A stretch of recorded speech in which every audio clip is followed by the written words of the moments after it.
अस्सलाम वालेकुम, welcome to my channel. मेरा नाम डॉक्टर हिरा अलवी है। मैं एक कंसल्टेंट प्लास्टिक सर्जन हूँ और लाहौर में प्रैक्टिस करती हूँ। आज का हमारा topic is about women and that is breast reduction. अब कुछ लोगों को ये टॉपिक थोड़ा सा अजीब लगता है कि लोग तो शायद ब्रेस्ट का साइज़ इंक्रीज़ ही कराना चाहते हैं एंड कोई भी अपना साइज़ डिक्रीज़ नहीं कराना चाहता है, बट ऐसी बात नहीं है। बहुत से लोग ऐसे होते हैं जो कि अपनी ब्रेस्ट का साइज़ डिक्रीज़ भी कराना चाह रहे होते हैं। एंड यहाँ पर एक डिस्क्लेमर ये है कि ये प्योरली कॉस्मेटिक प्रोसीजर नहीं होता है। बहुत से लोग इसको इसलिए कराते हैं बिकॉज इसकी वजह से उनको फंक्शनल कंसर्न्स आ रहे होते हैं या उनकी लाइफ ख़राब हो रही होती है। सो फर्स्ट ऑफ ऑल हम ये चीज़ डिस्कस करते हैं कि ब्रेस्ट रिडक्शन एक्चुअली होती क्या है। So it is a procedure जिसमें ब्रेस्ट के अंदर से ब्रेस्ट टिश्यू को निकाला जाता है और साथ उसको लिफ्ट किया जाता है टुवर्ड्स इट्स नॉर्मल पोजीशन ताकि उसका साइज़ छोटा हो जाए। टीनेजर्स से लेके ओल्डर फीमेल्स तक भी ये प्रोसीजर्स कराना चाह रहे होते हैं। एंड क्यों कराना चाहते हैं, उसके अंदर डिफरेंट इंडिकेशंस होती हैं कि वो प्रोसीजर क्यों कराया जाता है। सबसे पहले तो इंडिकेशन ये आती है कि ब्रेस्ट का साइज़ बहुत बड़ा है या बहुत लो है, जो कि पेशेंट को प्रॉब्लम कर रहा है या पेशेंट के लिए अनकंफर्टेबल हो रहा है। सेकेंड नंबर पे if the breast are very heavy, अगर उसकी वजह से या उसके साइज़ की वजह से बैड पॉस्चर हो रहा है तब भी कराया जाता है। फिर ऐसे लोग होते हैं जिनको इल फिटिंग क्लॉथिंग्स होती हैं, यानी कि वो जो भी कपड़े पहनते हैं वो उनको फिट नहीं आ रहे होते हैं। फिर देयर आर वुमेन जिनको एक्सरसाइज करने में प्रॉब्लम होता है because if they do the exercise तो it is very difficult for them. उनको पेन होता है, लेटने में सोने में पेन होता है, बैक में दर्द होता है, चेस्ट में दर्द होता है, शोल्डर्स में पेन होता है। तो उसकी वजह से रैशेज हो सकते हैं, हाइजीन मेंटेन करने में प्रॉब्लम हो सकता है, लो सेल्फ एस्टीम हो सकती है, कॉन्फिडेंस के इश्यूज आ सकते हैं। सो ये सारे के सारे कंसर्न्स पेशेंट्स के हो सकते हैं। सो ये प्रोसीजर कौन करता है? ये प्रोसीजर प्लास्टिक सर्जन्स करते हैं and it is done all over the world. And as I have told already कि ये सिर्फ और सिर्फ कॉस्मेटिक नहीं है, ये एक रिकंस्ट्रक्टिव प्रोसीजर है, ये एक लाइफ चेंजिंग प्रोसीजर है और पेशेंट्स की क्वालिटी ऑफ लाइफ क्योंकि इसकी वजह से कॉम्प्रोमाइज़ हो रही होती है। सो जब भी प्रोसीजर किया जाता है तो वो काफ़ी ज़्यादा खुश होते हैं। सो इसके स्टेप्स क्या होते हैं? सबसे पहला स्टेप है कि जो एक्स्ट्रा ब्रेस्ट टिश्यू होता है, जो कि हैंगिंग होता है, जो कि पेशेंट को डिज़ायरेबल नहीं होता है, उसको हम निकालते हैं। And as a second step of it हम उस ब्रेस्ट को लिफ्ट भी करते हैं और उसको उसकी अपनी नॉर्मल जगह पर लेकर आते हैं। उसके अलावा समटाइम्स ऐसा भी होता है कि ब्रेस्ट इतनी हैवी होने की वजह से कभी कभी निपल एरियोला जो होता है वो एरिया, यानी कि जो डार्कर एरिया होता है ब्रेस्ट के ऊपर, वो भी बहुत ब्रॉड हो जाता है। तो समटाइम्स हम उसको भी रीशेप करते हैं और उसको अपनी एस्थेटिक नॉर्मल जो उसकी शेप होती है उसके ऊपर लेकर आते हैं। ये प्रोसीजर जनरल एनेस्थीसिया यानी मुकम्मल बेहोशी में किया जाता है और ये 2 से 3 घंटे का प्रोसीजर होता है।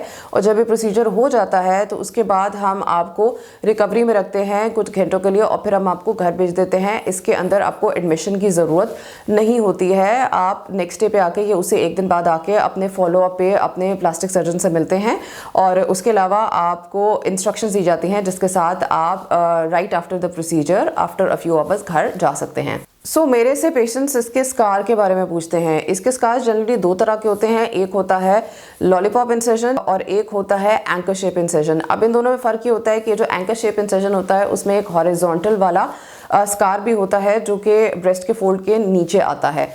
सो जब भी ब्रेस्ट को निकालना होता है तो ये इंसिजन्स लाजमी आने होते हैं। फिर कुछ लोग होते हैं वो कहते हैं कि ये इंसिजन के बगैर ही इसको आप कर दें। तो फ्रैंकली स्पीकिंग कोई ऐसी जादू की छड़ी नहीं है जो कि किसी स्कार के बगैर इतनी बड़ी ब्रेस्ट को लिफ्ट कर सके या उसको रिड्यूस कर सके और स्कार ना आए। सो अगर आपके लिए स्कार एक बहुत बड़ा प्रॉब्लम है तो you should not get this surgery done because उसके अंदर हमेशा स्कार होगा। और जहाँ तक इन दोनों स्कार्स का फ़र्क है कि एक में सिर्फ वर्टिकल इंसेशन है और एक में वर्टिकल एंड हॉरिजॉन्टल दोनों स्कार्स हैं। सो ये जो इंसेशंस हैं दोनों, इनका जो फ़र्क है, क्योंकि कुछ लोग होते हैं वो कहते हैं जिस सिर्फ एक ही इंसेशन आ जाए कि नीचे वाला ना आए, तो नीचे वाला फ्रैंकली स्पीकिंग वो फोल्ड के अंदर हाइड हो जाता है, वो ऐसा बाद में नज़र नहीं आता है।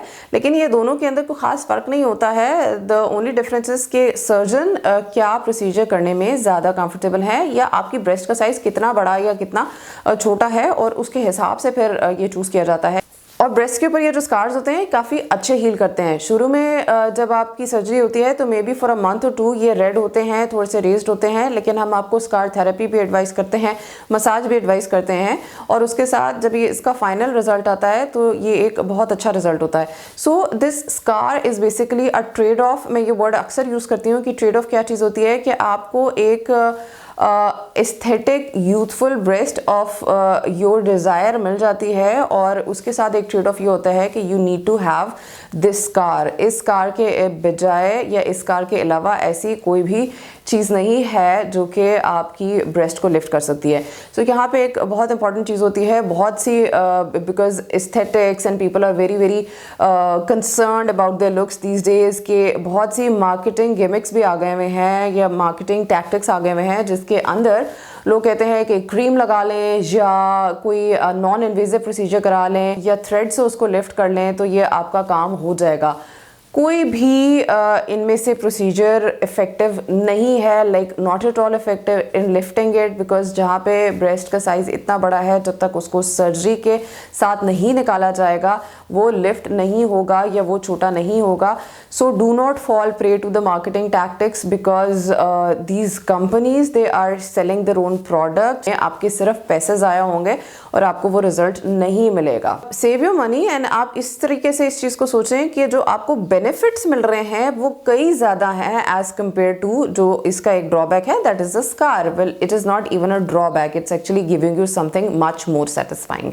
इसकी रिकवरी के बारे में लोगों का क्वेश्चन होता है कि इसमें कितना पेन होगा। तो जो ब्रेस्ट की सर्जरीज होती हैं उसमें पेन बहुत मिनिमल होता है, क्योंकि ये जो ब्रेस्ट का ग्लैंड होता है ना उसको निकालने से बहुत ज़्यादा पेन नहीं होता है and it is very very well tolerated by the patients. Oral pain killers लेने पड़ते हैं फॉर अ फ्यू डेज, लेकिन पेशेंट्स बहुत ज़्यादा उससे खुश होते हैं बिकॉज उसमें इतना ज़्यादा पेन नहीं होता है।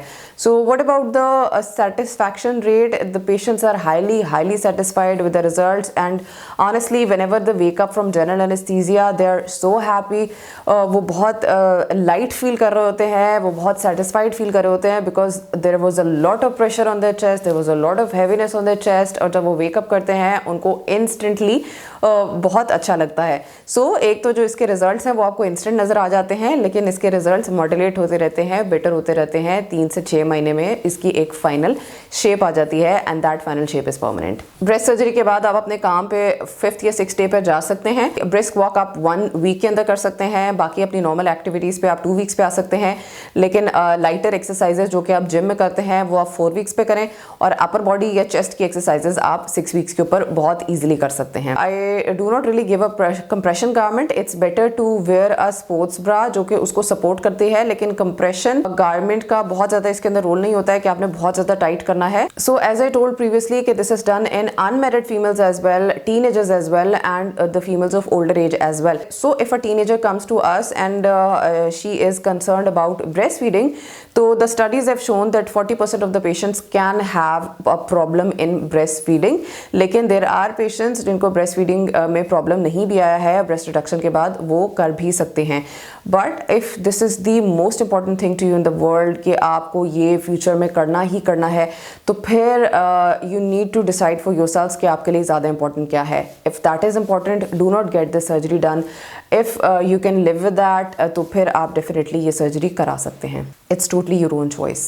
So if you're somebody who's looking for this procedure, तो फिर आपको अपने प्लास्टिक सर्जन के पास जाना चाहिए है ताकि वो आपको एग्जामिन करें, आपको असेस करें और फिर आपको आपका बेस्ट ट्रीटमेंट बता सके। अगर आपको मुझसे अपॉइंटमेंट चाहिए है, my contact details are given right here as well as in the description. कोई भी कमेंट्स एंड सजेशंस हैं, please do ask me, I try to respond to all of you. अगर आपने चैनल को सब्सक्राइब नहीं किया है तो do consider subscribing to my channel and hit the notification bell ताकि मैं जब भी पोस्ट करूँ तो आपको इन्फॉर्मेशन मिल जाए। Thank you so much. Allah Hafiz.